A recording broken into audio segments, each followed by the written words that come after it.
Hey, it's Daryl here. We have a great show for you today. It is mostly about the US men's national team roster, which has been announced for the games against Panama and Trinidad and Tobago. Here's how it goes. We give our initial reaction, which is, same as a lot of people, kind of frustrated. It's not what we would have done, but it is what Bruce Arena has done. So we go through sort of why we think he made certain decisions. Then we check in with the guys that are on the roster. We went and see what most of the important players did this weekend. So if you're looking to get fully prepped for the US's huge World Cup qualifier against Panama this Friday, this is the show for you. Please share it with a friend who you think might enjoy it. Also, today's show is sponsored by SeatGeek. Download the SeatGeek app, enter promo code TSS. You get $20 off your first SeatGeek purchase. Thank you to SeatGeek for sponsoring today's show.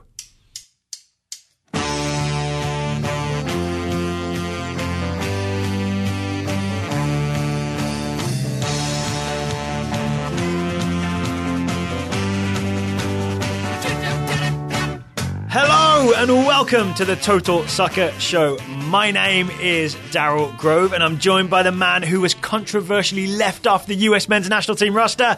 It's Taylor Rockwell. Hello. I thought this was my time. I thought he was calling back in the old head veterans, and yet here we are. Well, you recently changed position to goalkeeper, so yeah. You did recently fill in and goal and did a really good job. Well, I appreciate that. Yeah. I would say I did a job, but I wouldn't say really good. You're also younger than Romando, Howard, and Gazan, I believe. Oh, that's comforting. I feel better now. I feel way better now. So today's show was going to be weekend review, thumbs up, thumbs down. Yeah. But then the US men's national team roster dropped quite oddly Sunday morning, which is not when we normally expect it. We normally expect it late Sunday evening. Yep.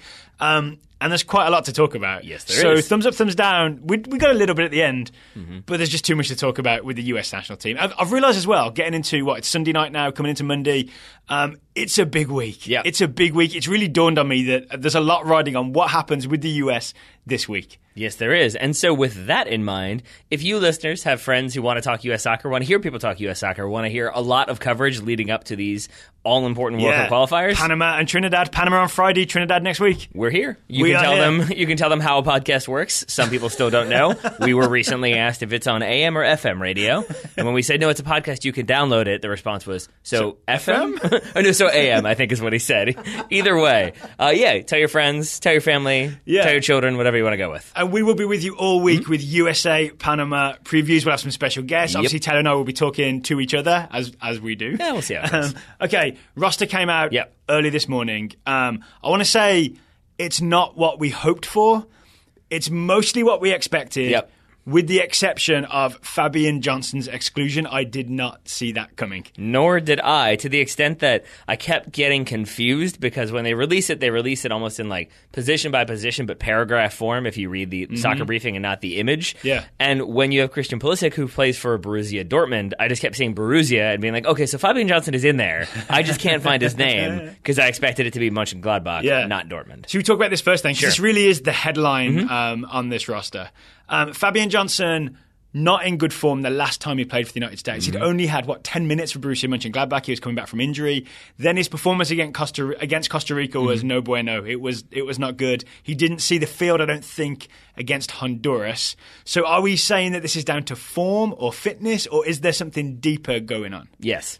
I think it's all three. I think that's kind of the answer because I think it is a little bit form, both for the national team and for club team, that he hasn't always looked as sharp as we would have liked to see. I think a big part of that is because he sometimes gets played out of position and has to adjust. I think sometimes he gets played on the right side of the attack instead of the left, and I think that could be problematic. But I think also some of his statements about how he only wants to be called up for the important games, maybe that doesn't help either. And then just looking at his form, we watched a few different segments of their game from this weekend. So we can't claim 90 minutes, but we watched good chunks of Mönchengladbach's 2-1 win over Hanover. And I've got to say, Fabian Johnson did not look good. No, and I think this is in all honesty, this is something that I think you sometimes are more comfortable with than I am, is sort of like watching 5 minutes here, 5 minutes there, 5 minutes there, and being like, see, he didn't look very good. And I don't always go along with that. But in this situation, I absolutely go along with that because it really was, we would watch this one segment and it would be all of Borussia Mönchengladbach bombing forward to try to like break on the counter. And then you'd see Fabian Johnson kind of like slowly jogging up his side. And then we thought like, oh, maybe that is like an intentional thing that he's trying not to overcommit, but it was kind of a consistent thing we saw. Because when they were forward, so it was basically a really old-fashioned 4-4-2. Yep. It's kind of that Mönchengladbach were playing, with Fabian Johnson playing left mid, which is, you know, he says that's his preferred position. Sorry, I lost the phrase in there. I got you. But he ended up playing kind of left forward when they went up, because he'd just go kind of stand next to the right back. And then when they came back, he was trotting back. It was a really lackadaisical performance. And then worst of all, he was 100% at fault for Hanover's goal. Yeah, I mean, he essentially is marking on the corner, bites on like a step back, and so then he basically just kind of like drops off of Martin Harnik, and then fails to jump. I guess he jumps a little bit at the end, but isn't really not as much as Martin Harnik does. Yeah, but also not jumping in a way that's actually going to put off the striker. It's just sort of like, oh, I guess I'll jump at the last second, just so it looks like I've jumped on the replays, maybe. And it's just the fact that he lost his man on essentially just like a step and then run. Like it wasn't anything Real complicated. basics. It wasn't the Welsh tactical column or anything. It was just sort of a failure to mark. So we're not saying that Fabian Johnson was left out because he failed to mark Martin Harnik, or even because of his performance in this game, because it's such a short time frame between that game and the roster being announced, right?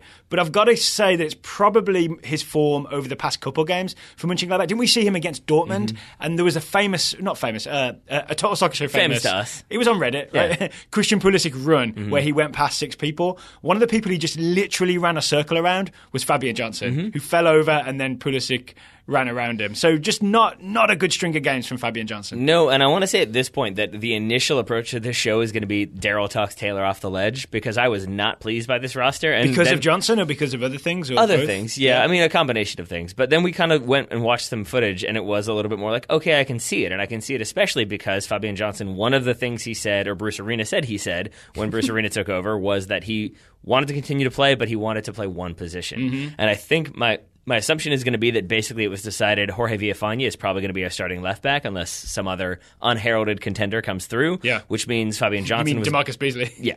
So then Fabian Johnson was maybe being looked at as like that left midfielder. That seems to be where Darlington Nagbe might play. You've got Paul Arriola in there. José Zardes was in there potentially, theoretically. But my point is simply that I think then you look at who is maybe going to start, and Bruce Arena thought, maybe I'd rather go with some people who are 100% dedicated, 100% happy to even be a cheerleader, as opposed to, I'll come, but only for the big games if you play me in one spot, and I'm happy and feeling it. So where we're at, I think, and I think what you've just heard us talk ourselves around to, is it's weird when you see the roster and Fabian Johnson's not on it, but when you think about it, when you just want the full commitment, and you're going to start Darlington Nagbe at left wing anyway, and he's in bad form for Borussia Mönchengladbach, it kind of makes sense for this special mission to Orlando to face Panama and then away to Trinidad. It makes sense that Fabian Johnson's not on this roster. I'm actually going to go out and say that now. Yeah, I mean, I think it does. And I think it does especially... For all his talents, right? Yeah, because you do wonder, like... So for all the criticism that Bruce Arena rightfully or wrongfully gets for this roster of like calling in the people he always calls, the people he trusts, the people he relies upon... Zardes, Zuzi, etc. I mean, you look at Fabian Johnson in this situation and you look at him not being included, and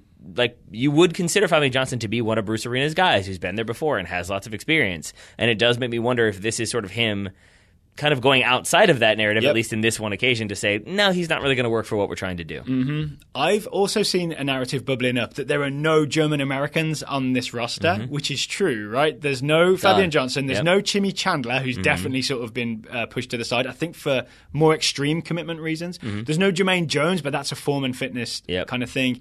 And there's no John Brooks, but that's definitely an injury. So I want to just make sure that it's not, no one's thinking that it's sort of, we're getting rid of all the German Americans, we're done with that, because John Brooks would 100% be on this roster and be starting if healthy. No, but there are other players playing in Germany that I think increasingly you and I would have liked to have seen included in this roster. Oh, yeah. Namely Weston McKennie. Yeah, so we knew that he wouldn't be on here because of Arena's comments last week that we don't have the luxury of experimenting. But we've watched McKennie's first 2 starts for Schalke, and we watched good little chunks of Schalke's game. It was a 1-1 draw this past weekend.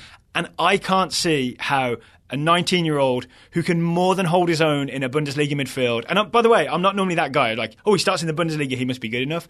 The eye test of me watching Weston McKennie says this guy would add a lot to the US men's national team central midfield. He would be ready to play against Panama. Yeah, I mean, I think he would be. And I think my frustration with this is just that if you're going to call in 26 and not 23, call in 28. And calling Weston McKennie or Tyler Adams or Jonathan Gonzalez. Jonathan Gonzalez at Monterrey. We got a look at him as well, right? Yeah, we did. And I mean, I guess maybe there are rules out there. Maybe Schalke wouldn't release him unless he was guaranteed to be in the 23. But either way, I don't. I wonder if that's like a FIFA technicality. If you're not named to the 23, you don't have to be released. But that would have been a story as well, right? You'd have had Bruce Arena say, "Well, we tried, but Schalke said no." Yeah, exactly. So it just seems like that is an occasion where you could have brought him in and let him at least do some training, see how he looks, and then maybe name to the squad if he looks sharp enough, or if he looks overawed by the occasion. Then you wait until the next time. Because Panama not as good as Bayer Leverkusen. No, I don't think so. But McKennie's not there. He's not. Tyler Adams is not there.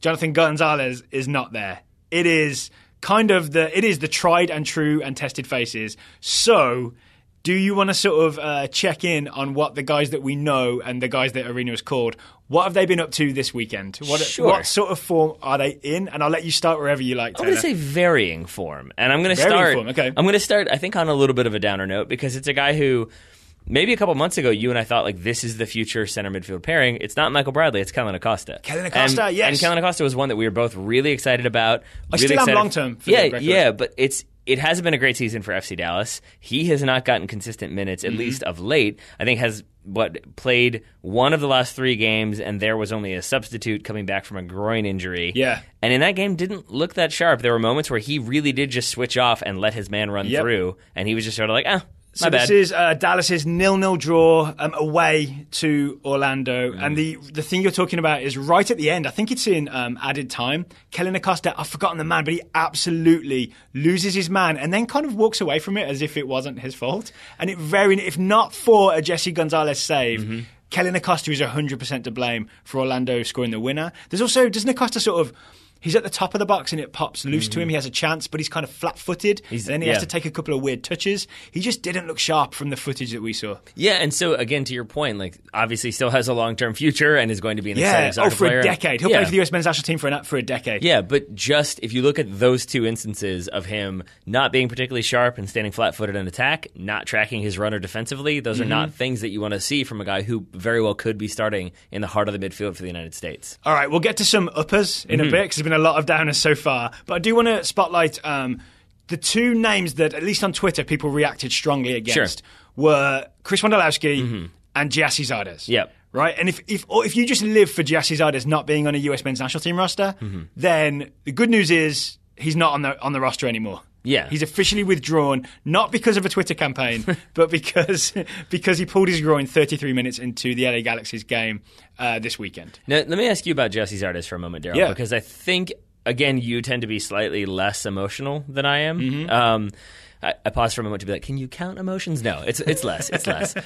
But I think people are even still just frustrated that he was included because, again, very up and down season for the Galaxy, very up and down season, mostly down for Giassi Zardes, who as recently as, a week ago was playing like right wing back and seeing what that would be, whereas we thought he might be a number 9. So what do you make of him even just being included in this roster?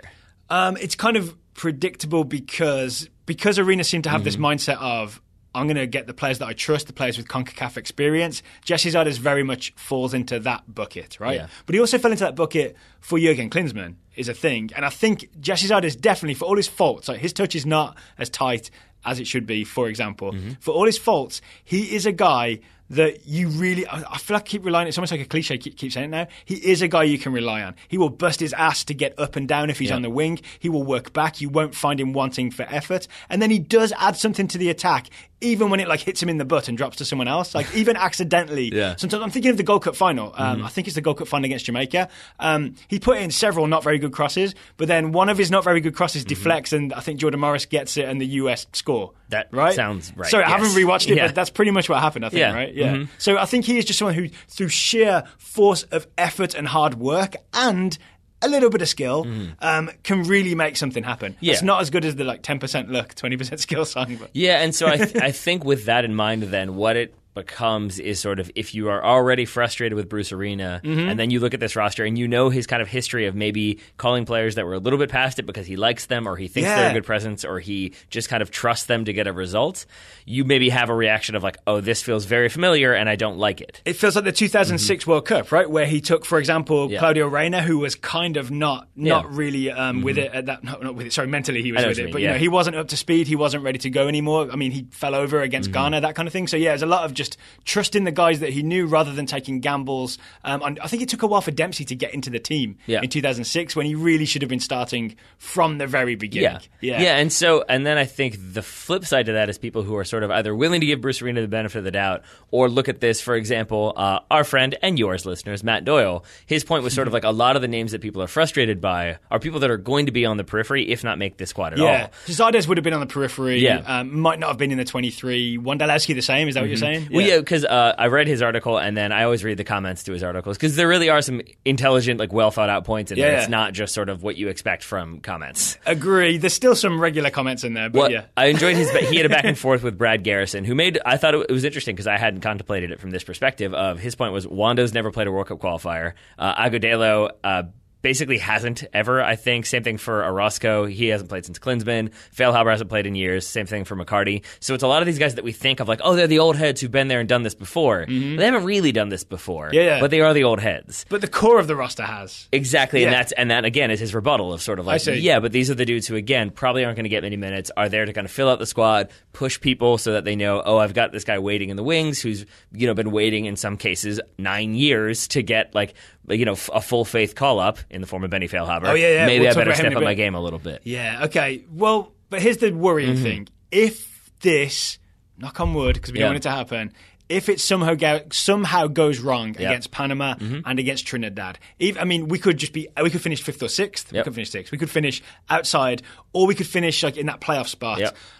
You would have to say then that Bruce Arena sort of relied on his old habits of going with the tried and trusted and not the up-and-coming, not giving, say, Weston McKennie the chance to play, and that's the reason that it didn't work out. Somehow this feels like a bold statement to me, but it probably is not at all. But I would say, he has to be fired at that point, right? If the United States is in a World Cup playoff, when he's brought in to guide the United States to a safe passage into qualification? I don't think so. I think it'll be, let me finish the job and qualify us through the playoffs. Yikes. Yeah. And at that point, I've got serious concerns. And I've got concerns because I know we want to get to like this specific roster, but I've got concerns because what I don't want to happen is he sticks with these guys because they've been there before. We got to qualify, then we'll see where we are.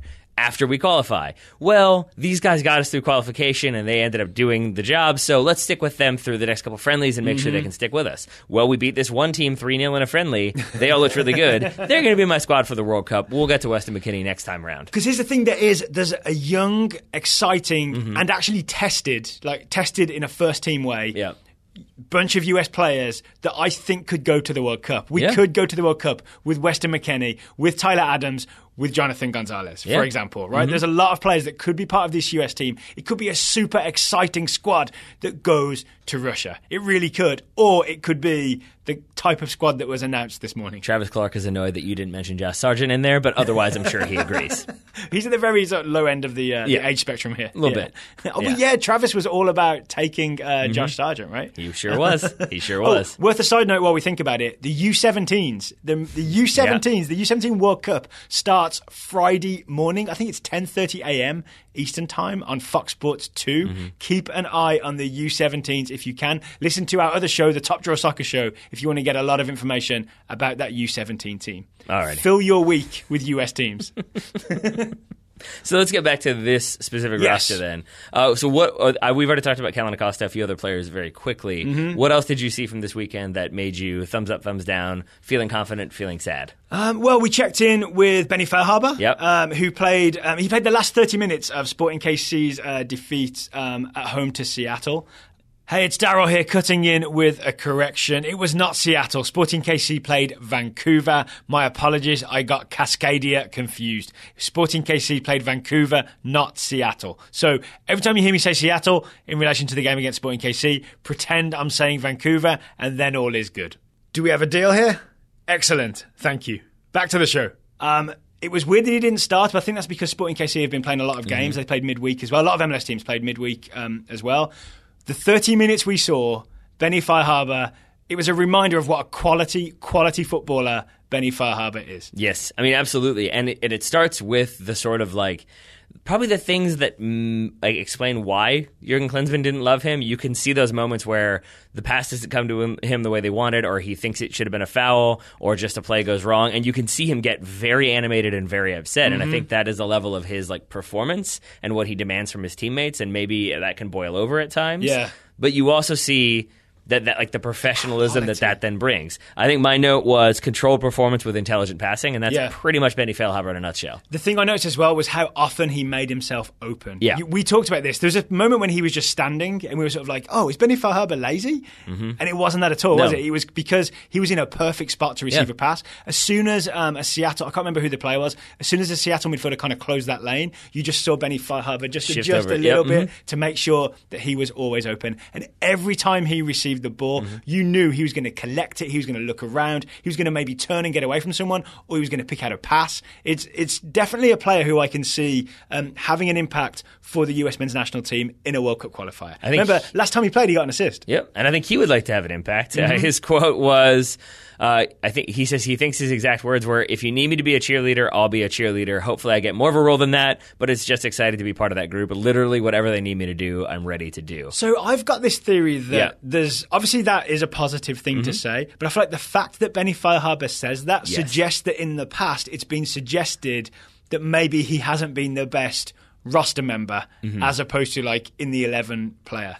Like maybe he agitates for minutes or is kind of grumpy if he doesn't play, something like that. Yeah, I think that's a possibility. This is speculation, by the way. Yeah, it absolutely is. You want to throw in some allegeds? Is that what you're going with there? No. I also do wonder, though, if when U.S. Soccer parted ways with Jurgen Klinsmann, Bruce Arena comes in, there was immediate inclusions of Sasha Kleshton, Benny Feilhaber, players like that. And they got a game each in January, right? And then they went away. Yeah. And I do wonder if this is maybe Benny Feilhaber, like, getting back together with like this, like the boyfriend or girlfriend who cheated on him, and he's like, please don't do it again, and they did it again, and now he's like, okay, but I really want to be with you, so let's make this work, please. I'm going to treat you good this time. Yeah, it's just sort of like, it just feels a little bit like maybe he'll be been buying burned again. roses this time, right? Yeah, sure, exactly. Every day. Except I think in this scenario, he's buying roses for the person who cheated on him, which seems a little bit weird. I think this analogy wasn't fully thought out. It's gone off track. But my point is simply, a Benny Feilhaber pass. True, but my point is simply that I do wonder if maybe part of that is also that he got called back in, felt like, okay, now I'm in consideration again. I'm in there. I'm in that 23 every single time. And suddenly he was dropped. Yeah. And now he's back in there. And I think it sort of is like,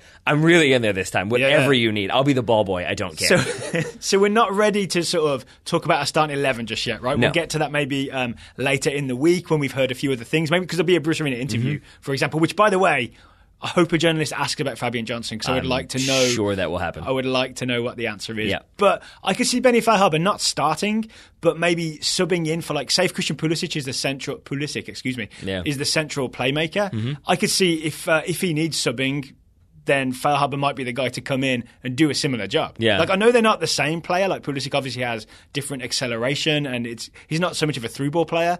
But they play that same spot and can make something happen. Yeah, I would guess that maybe Bruce Arena has, in the past qualifiers and the past friendlies, looked at that sort of number 10 creative playmaker position and thought, sometimes Christian Pulisic gets marked off the ball. That's a problem. There's also a chance he gets injured, and then there's a big question mark in that spot. Yeah. Benny Feilhaber sort of fills that question mark, or negates the question mark, I guess. Can we get to the guy that we think is going to start on the left? Sure. And that leads to part of the reason why Fabian Johnson was left out. We checked in with Darlene Aggs. That we did. Darlington Nagbe played in Portland's 2-1 defeat against San Jose, but Nagbe was very much involved in the goal that Blanco scored in the end for Portland. And it was exactly what we've come to expect from Darlington Nagbe and very much appreciate about him. It starts with him getting into the box. He makes like a really clever, just a little touch outside of the foot pass that sets up a shot. It's Valeri, I think he sets up. Which gets blocked, falls back to Valeri. Valeri plays in Nagbe. And at this point, it's so easy just to be like, oh, I'm near the goal. I'm going to try to have a shot. Or I'm just going to try to hoof it across and see if anything happens. And Nagbe instead picks his head up, takes his time, takes a touch, creates a little bit of space, finds the player at the top of the box. I think it's Guzman, and then it's driven to the back of the net from That's the top. Blanco. It's Thank Blanco. you. Yeah. But again, it's just that intelligence and that kind of wherewithal to keep it calm, keep that presence in mind to find the open pass and eventually find the goal. And the guy who was defending him, I'm pretty sure, because he went 22. Oh, it's Tommy Thompson. It's Tommy Thompson, isn't it? And he spins Tommy Thompson in a Sure does. circle. I think that was a life lesson for Tommy Thompson about how skill plus composure can lead to assists. Efficiency, I would say. Yeah. Efficiency. Also worth noting, you mentioned Guzman. I think Guzman was absent for this game. And Darlington Nagbe, it seemed to me he started playing central midfield alongside Diego Chara. Yeah. They conceded 2 goals in that spell. Yep. When Nagbe went back out left, they scored. I know it's not as simple as that, but I think there's a lesson there for Bruce Arena as well, because I know Arena he seems to want to start Nagbe centrally. Yeah. But now I think with Johnson out, this all points to get him on the left. Yeah, absolutely. Magic will happen. So then that seems likely. Again, we're not going to go too in-depth on who we think might start, but you will need somebody else to play on the opposite wing. Yeah. We checked in with Paul Arriola as well for DC United in another loss for DC, but Paul Arriola... All our players are losing, but looking good doing it. I think I just It's enjoyed... a bad setup. Yeah. But I really enjoyed doing this kind of like quick catch-up because a lot of it was like, oh, like he contributed to that goal. Or like, oh no, he was at fault for this goal. And we watched like 10 minutes of DC, and I think you switched it off with like, yep, okay, that's what I expected. It's like hard work, good first touch, a couple clever moves, but overall, like he's going to win balls he doesn't have any business winning. Unexpected headers, right? I mean, that was almost the first thing we saw from Paul Arriola. Yep. Yeah, and just hustle on that right side. Like Graham Zusi, if he was playing right back, would not be exposed with Arriola in front of him. DeAndre Yedlin, especially, will be very comfortable with Paul Arriola ahead of him. Paul Arriola reminds me of like there's a couple players on this roster that I feel like if Bruce Arena said one of the starting positions will be determined by who can go the longest in the beep test. Like you would have Paul Arriola, everyone else would be dead, and Paul Arriola would be like, next level, we good to go? Like I think that man is ready to run. His hair would still be slicked back. Oh, obviously. That gel's not going anywhere. Who else did we see in Major League Soccer? Oh, Alejandro Bedoya. So if Kellyn Acosta isn't fully fit, isn't fully in form, which is my theory based on what we saw against Orlando and just the number of minutes he's played, Alejandro Bedoya could be a good shout to play alongside Michael Bradley in central midfield. And we saw a bit of him in Philadelphia's, I've got the result in front of me here, 2-0 win over Seattle. Yep. And I'm very happy you bring up Alejandro Bedoya here because I think the last 3 U.S. previews we've done have ended with you either saying as soon as we hit stop on the recording or texting me afterwards, we forgot about Bedoya. Well, we always do it when we're picking our starting 11. Yeah, that's true. Yeah. And then I text you after we've edited and published and I'm on the way home and you're like, oh, wow, how did we do that?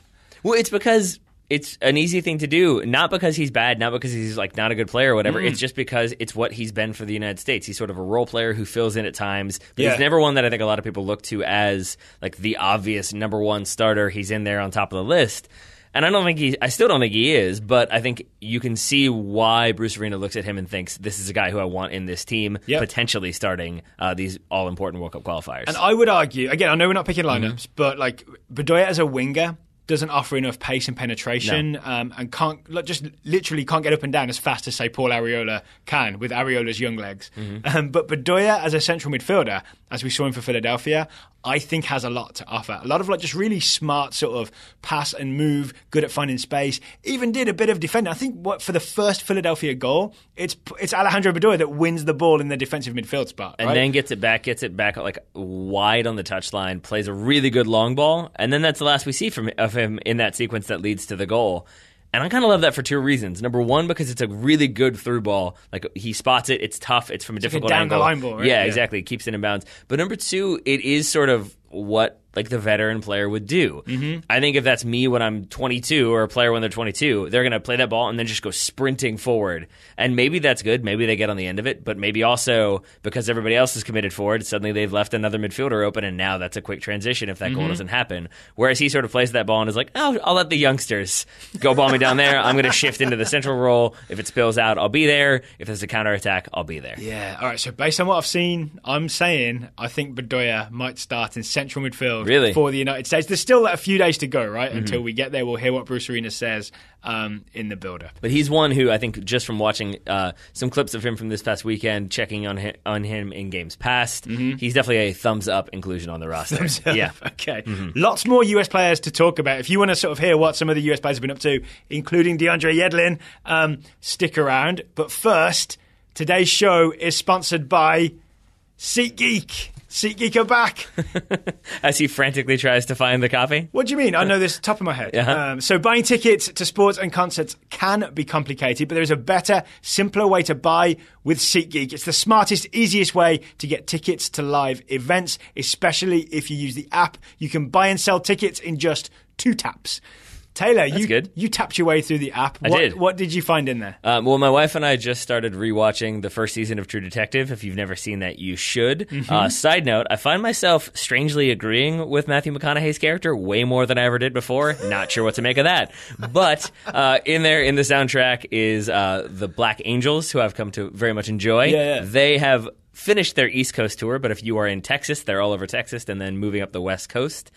You also could use SeatGeek to find tickets for the U.S. national team's qualifying game. Yes. So we assume this game is sold out, but SeatGeek is great when people are sort of, got tickets that they can't use. Yep. They will sell them on SeatGeek. Did you look at the game at Orlando then? I absolutely did. Friday, October 6th, 7 p.m., there are tickets available for Orlando City Stadium. They vary in price, is how I'm going to put that, based on where you want to sit. It's a hot ticket, right? You can find them for as cheap as $68, and then they go up. They go up there. as well? Yeah. All right, but that's going to be a once-in-a-lifetime opportunity to maybe see the US either qualify or flame out spectacularly in a World Cup qualifier. This is true. And scrolling down further, I'll say, actually, you can find them for $60, and most of them are in like the $60 to $80 range. Okay. And I'll say that's not that terrible of a price for a World Cup qualifier. All right. And you can also use SeatGeek's green, orange, red system. They'll let you know what's a good price, what isn't, and especially the location in the stadium, what's good and what isn't. That's a very, very useful feature. I appreciate that very much. The good news is listeners can get $20 off their first SeatGeek purchase. You download the SeatGeek app,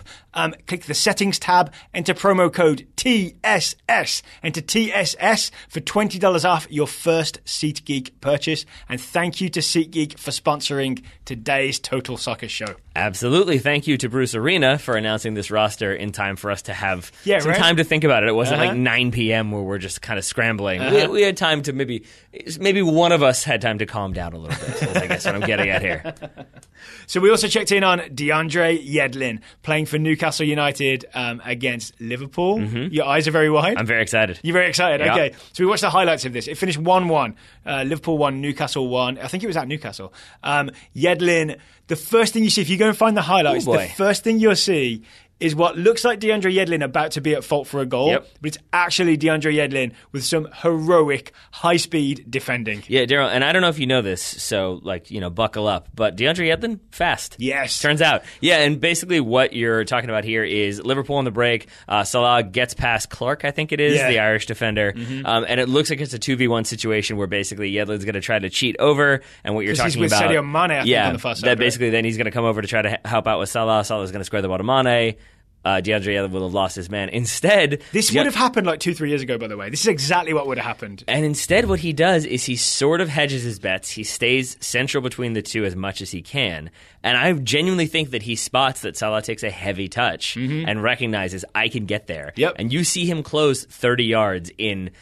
amount of time that is ridiculous. He yells, Yedlin boost! He goes from second gear to fifth gear. Not sure how that happens, but he does it. And he is there and makes that play. He's rough on the clutch. Yeah, I mean, it's fine. If it means that no goal happens, I'm sure they're okay with it. The other thing is, we maybe watched this one too many times, but as he comes across to close down Salah, he never lets the passing lane to Mane open, right? He stays, so that square ball is never, ever, ever on. I'm not sure how conscious he is, but even if it's just like a thing that Rafa Benitez has drilled into him so much that he just does it naturally, his defensive positioning was 100% sound. Yeah, I mean, and then later on in the game, he has a clearance off the line. Yeah. It's like a weird kind of flying back heel, but I'm fine with it because, again, it prevents Liverpool from scoring, which I'm not saying as like an anti-Liverpool thing. It's more about that just him doing his defensive we just want duties. Yedlin to look good, right? Yeah, and so he's another player who I sort of like...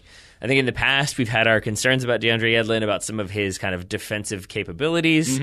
I'm looking at these highlights, looking at what he's done so far this season for Newcastle. feeling pretty good about DeAndre Yedlin starting at right back for the U.S. national team. The other good news, and of course... I just hope he stays fit. Yeah, if you're just joining us, Yedlin was injured for the games against Costa Rica and Honduras. I really think it cost the U.S. heavily to not have DeAndre Yedlin. We basically have a dearth of quality right-backs. We need Yedlin healthy and on the field. First of all, nice usage of dearth. Second of all, can we just make sure that we bubble wrap DeAndre Yedlin and Jorge Villafana in this training? Because if both of them go into a tackle and hurt each other, suddenly we're looking at DeMarcus Beasley and Graham Zusi as our starting right backs, or starting outside backs in all-important World Cup qualifiers. Slightly less confident in that situation. I agree.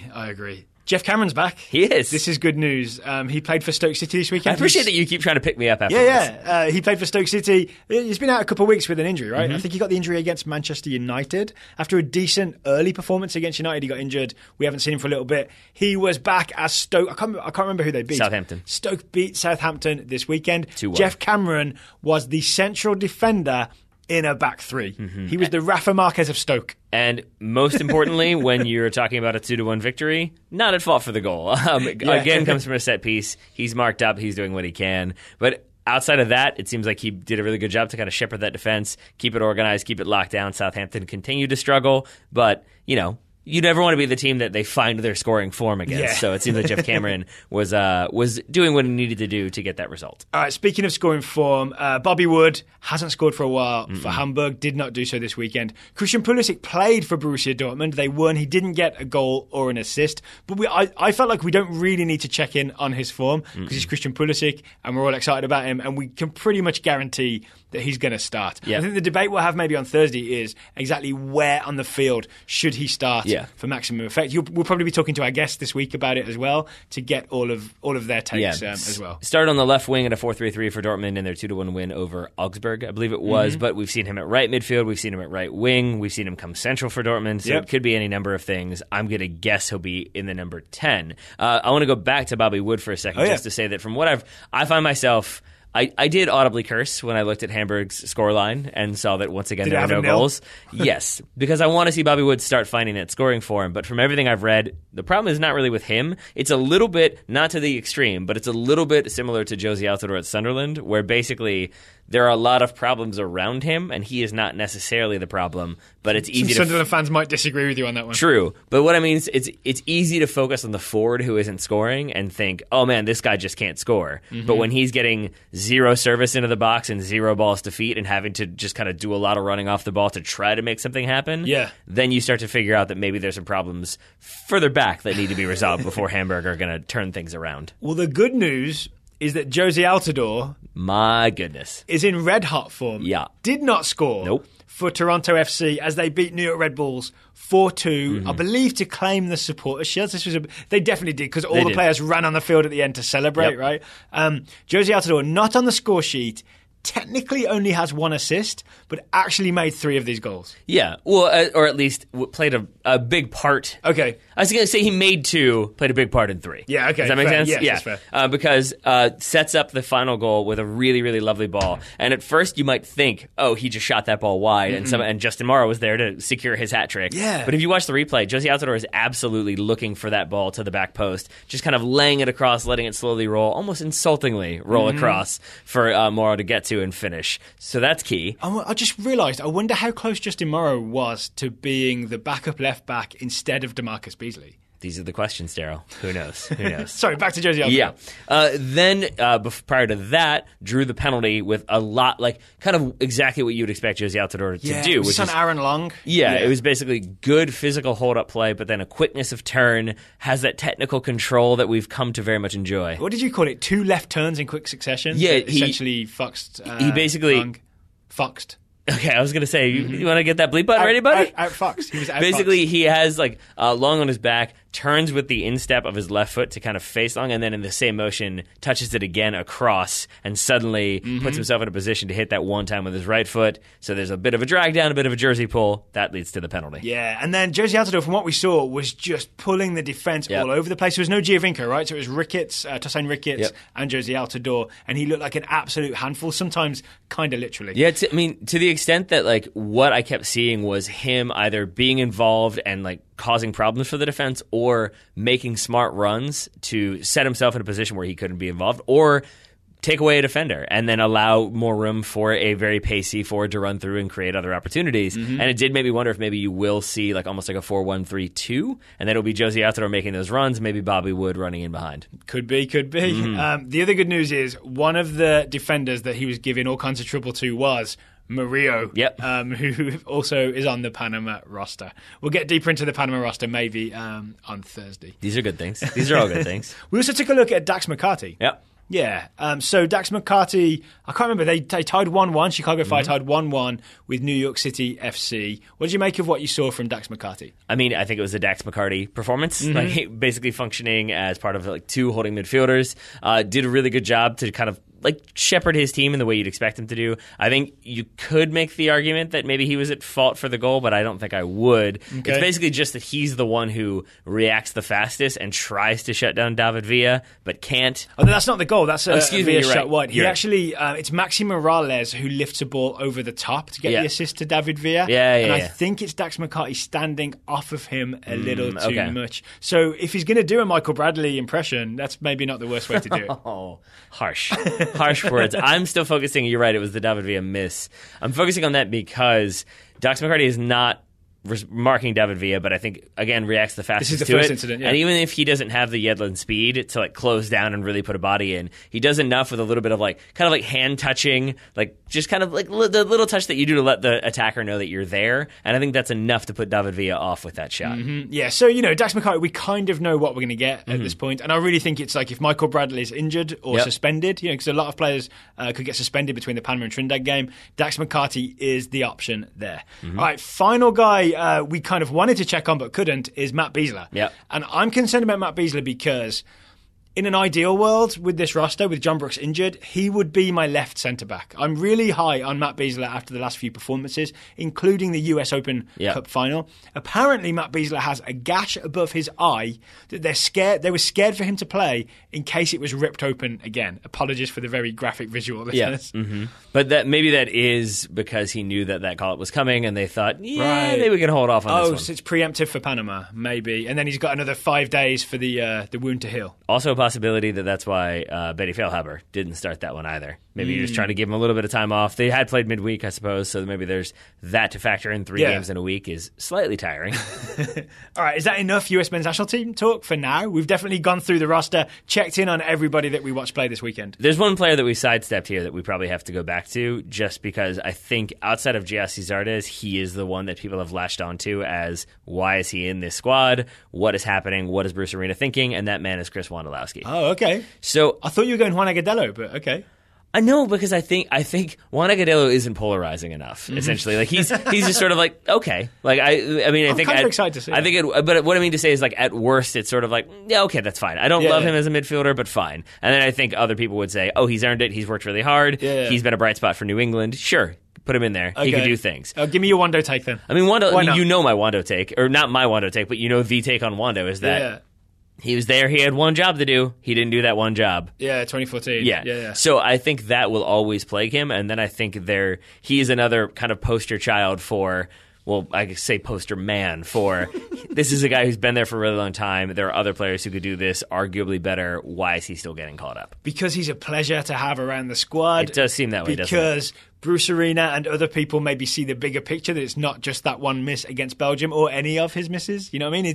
This is a guy who definitely has a lot to offer. We saw in San Jose's 2-1 win over Portland a lot of good work from Chris Wondolowski. We saw like the thing that he does where he sort of runs offside but then comes back to hold the offside line. Really clever off-the-ball work. This is a guy who could get a goal when you need it for the US national team. It's also a guy who honestly is probably not going to play because Josie Altidore, Bobby Wood, also Clint Dempsey. Then you got Juan Agudelo can also go and play up there.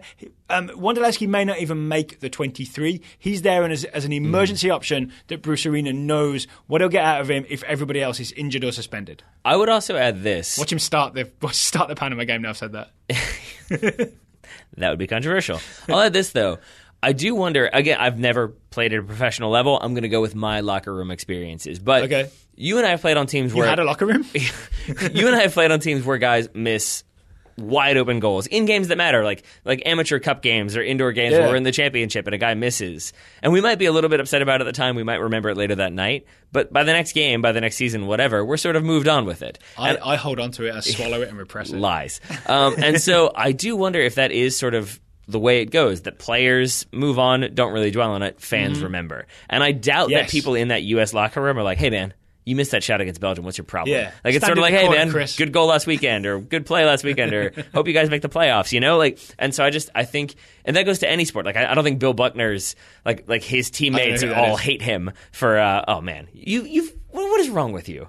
Immerse yourself in American culture. Anyway, players who have famously made errors, I don't think their teammates continue to like harp on them for it. Maybe some do to hilarious degrees. But overall, I think players recognize, I've made lots of mistakes too, just maybe not in that one moment. So I know what it's like, and maybe I was a little bit lucky. So I do wonder if maybe you remove that from the equation, and it is sort of, he's a guy who it seems like maybe is a good locker room presence, who players like and enjoy being around. And if it's all about what you did in that game, then Julian Green should be on this roster. Yeah, right? No, it's true. Right? Yeah. I mean, but so with all of that said, that is still one that like I understand why people are frustrated about that, because it is just such an obvious callback to, he's been there before, it didn't really work out. Why, if you're arguing, proven veterans who can get the result, well, when we called upon him to get the result, it didn't really work out. Okay, so this has been a long chat about the U.S. men's national team. It tends to be. Roster. Also, Clint Dempsey we didn't mention.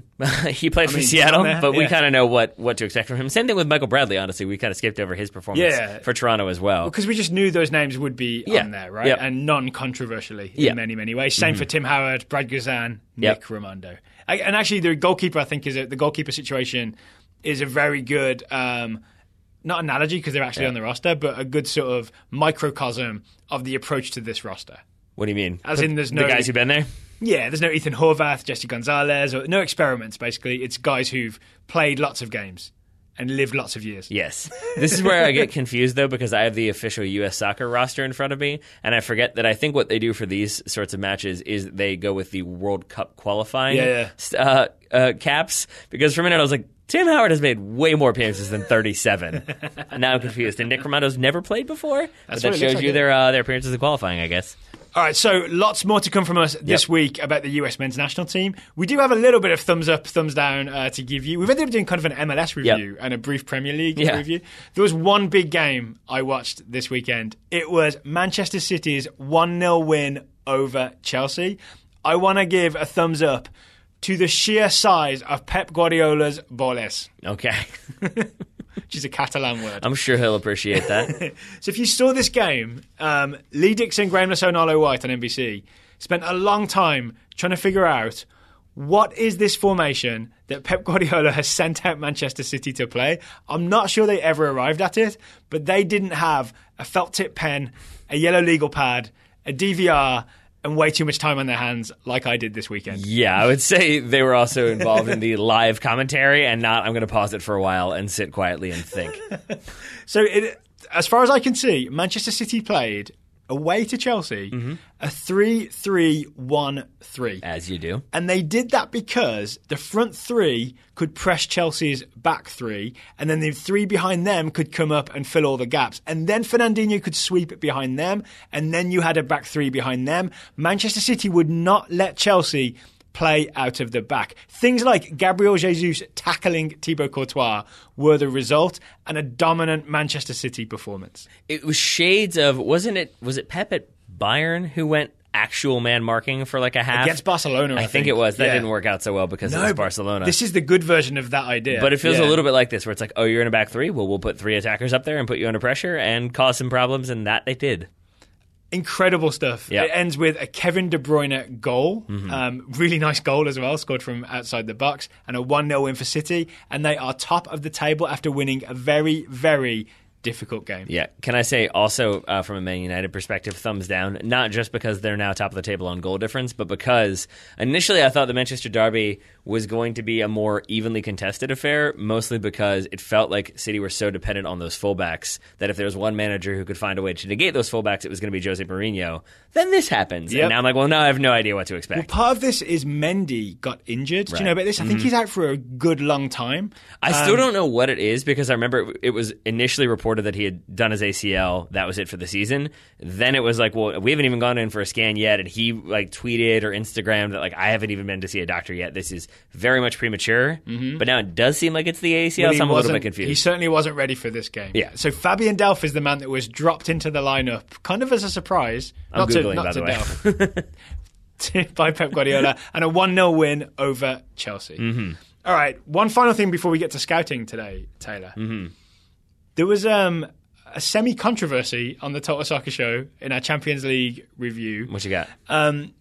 People were interested in the correct pronunciation of the Swiss team that beat Benfica 5-0. Yes. We went with FC Basel for reasons that I do not know, and I think maybe it's because I had heard commentators say it. And we questioned on the show, is this the correct pronunciation? We got so many emails. Yeah, we did. And this is the thing that happens. I don't think it was. I think we had another person years ago say it's actually FC Basel.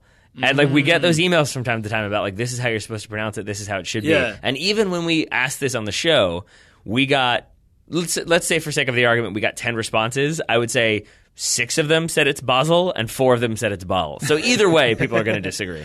But we got from the source Marco Buxler. This is what we're going with. Marco Buxler is an FC Basel fan.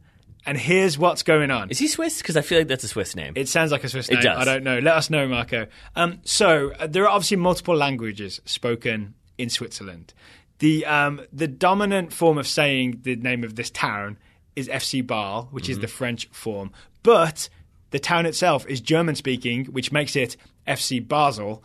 And the club's preferred pronunciation, according to Marco, and I believe him, is FC Basel. So the club's preferred pronunciation, FC Basel, that's what we'll be going with. Can I say this is one of my favorite things? We had this question a while ago, like, what's your favorite thing about the TSS community or doing the Total Soccer Show? And I believe I'm correct in saying that this conversation came about from me just randomly being like, are we sure it's Basel? That seems weird. And it was a little bit like kind of a joke, but also kind of serious. Yeah. And here we are. We now learned that the town is Basel.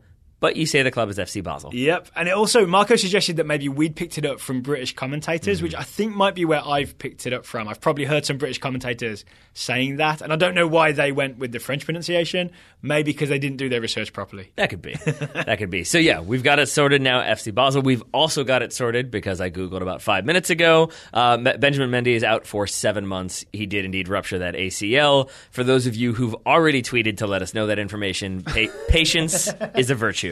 Delete that tweet. Or send us the follow-up tweet of, my bad, I didn't wait long enough. And with that, I believe we have come to the Total Soccer Show Scouting Network. Daryl Grove. Would you like to start us off, Taylor? Sure. Eric Glassgold scouting Ezequiel Ponce. I think that's Ponce. 20-year-old attacker on loan at Lille from Roma. Ponce continues to get playing time at Lille, although he has yet to start. Marcelo Bielsa has subbed him in with at least 15 minutes remaining in each of their first 5 games this season. The bad news is that Lille is in a big financial difficulty. That's an interesting way to phrase that. Bielsa has attracted a lot of negative attention from the French press for selling off his leading goal scorer, Nicolas de Preville, to Bordeaux and claiming he will rely instead on young talents such as Ponce and Nicolas Pepe. Unfortunately, the rest of Ligue 1 is not cooperating with Bielsa's plan. Lille's record so far is 3 losses, 2 draws, no wins. The team is now 18th out of the 20 teams in Ligue 1. So start the countdown to a Marco Bielsa storm out. Meltdown, yeah. Christian Geppert is scouting Russell Knaus, pronounced like house, 22-year-old American midfielder for DC United. Christian says, seems like the move from Bundesliga 2 side Bochum to DC United was the right thing to do. He is getting regular minutes and recently got his first assist in MLS in the ridiculous 3-3 drama against New York Red Bulls.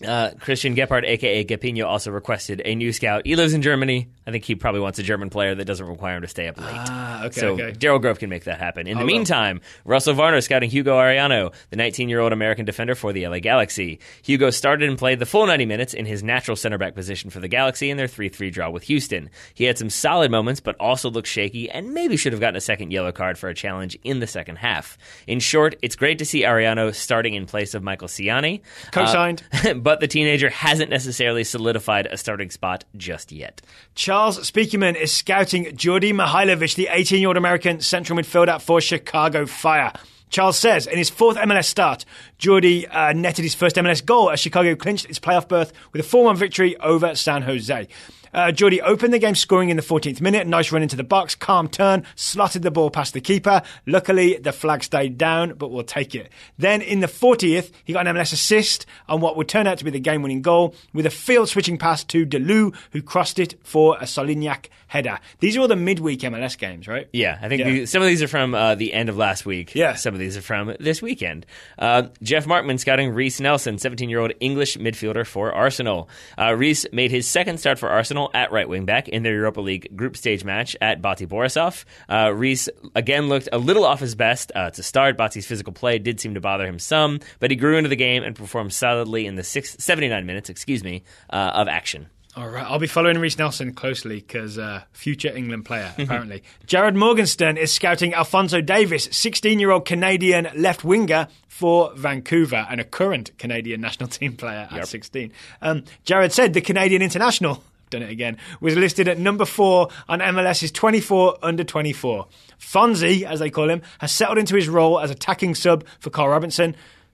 He's not subbing in for Carl Robinson. Carl Robinson is subbing him in. Playing in every match since the Gold Cup as a late-ish game sub for the Whitecaps, who are currently first in the Western Conference. He's not likely to get many starts this year as a 16-year-old on a team stacked with attacking talent, but he continues to find a way to earn minutes as one of the youngest players in MLS. Speaking of young players, we'll continue with the Scouting Network. Elijah Chappell is scouting Joe Willock, 18-year-old English midfielder for Arsenal.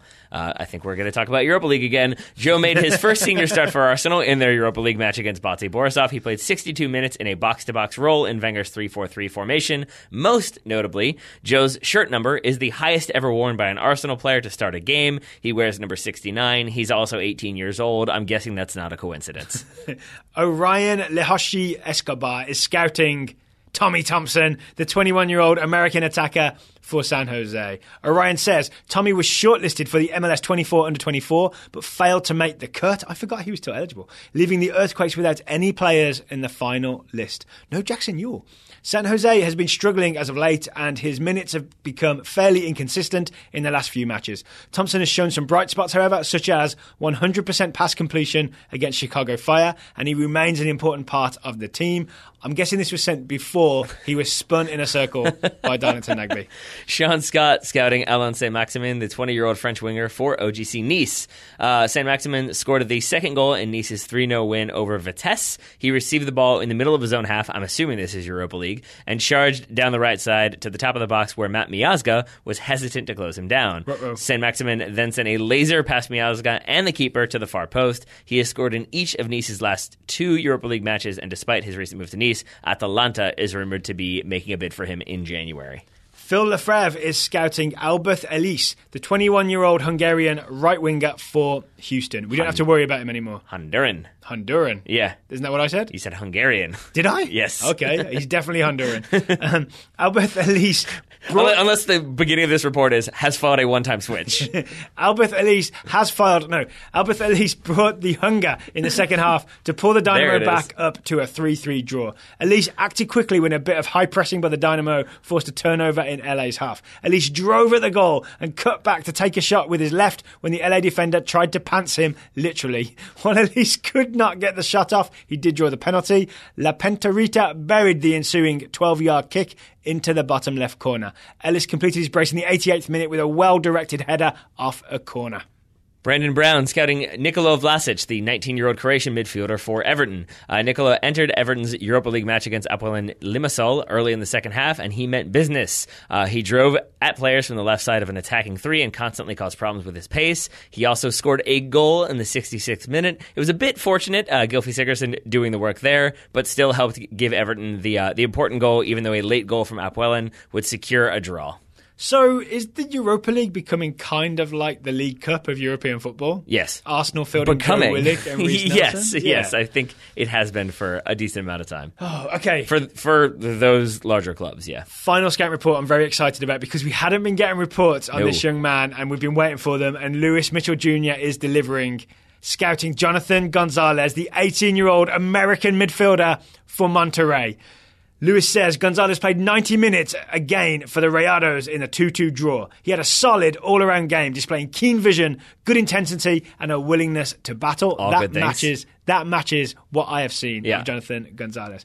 Ben Harold sent in a separate report about Gonzalez, an unofficial scouting report, which we do not encourage, but thanks anyway, Ben Harold, which noted that 1, Monterrey is currently the best team in Mexico, and 2, Jonathan looks so good that his club coach is trying to get Mexico to give him a senior call-up. No. That's what I'd say to that. Worth noting there that Gonzalez has represented the United States at 3 different youth levels, so I think that would then require the one-time switch. Which would also mean he can't switch back. There is that, yes. So he's a guy that if we qualify, I would like to see him called up in the very near future. Yeah. He looks very, very smooth and unshakable on the ball. Like, we could stock a midfield with sort of teenagers that I think could compete for the US men's national team. I can't believe I'm saying this, but I really believe it. I mean, I got no problem with that. And part of the reason why I bring up the one-time switch is not just to say that it is possible he could switch. It's more so that I tend to have, I think a lot of people have anxiety about dual nationals and how likely they are to... You got Giuseppe Rossi syndrome. A little bit. But in this situation, I bring it up only because it's not like here's this really, really exciting player who could play for the United States but never has and now might go to Mexico. My point is simply that it seems like he is very much in the American pipeline. There's a possibility he could represent Mexico, but it would require some paperwork and a big decision on his part. Yeah, but let's get him on the US team. Yeah, I'm fine with that too. Get him on that plane. Thank you Russia 2018. Thank you to Eric, to Christian, Russell, Charles, Jeff, Jared, Elijah, Orion, Sean, Phil, Brandon, and Luis for the scouting reports. If you'd like to join the Total Soccer Show scouting work, the URL is what, Taylor? TotalSoccerShow.com/join. Yeah, it is. Thank you, Taylor. And thank you to everybody again for sending in your scouting reports. Okay, we're going to have some guest interviews over the next few days as we focus in on Panama. Then we'll be reunited, Taylor, on Thursday for our special sort of pick our starting 11, what we're up against with Panama type preview show. And it will feel so good, to paraphrase that song. It will. Yeah. All right, Taylor Rockwell, thank you for taking the time to talk to me today. Right back at you, buddy. Listeners, thank you for listening. We'll talk to you again soon.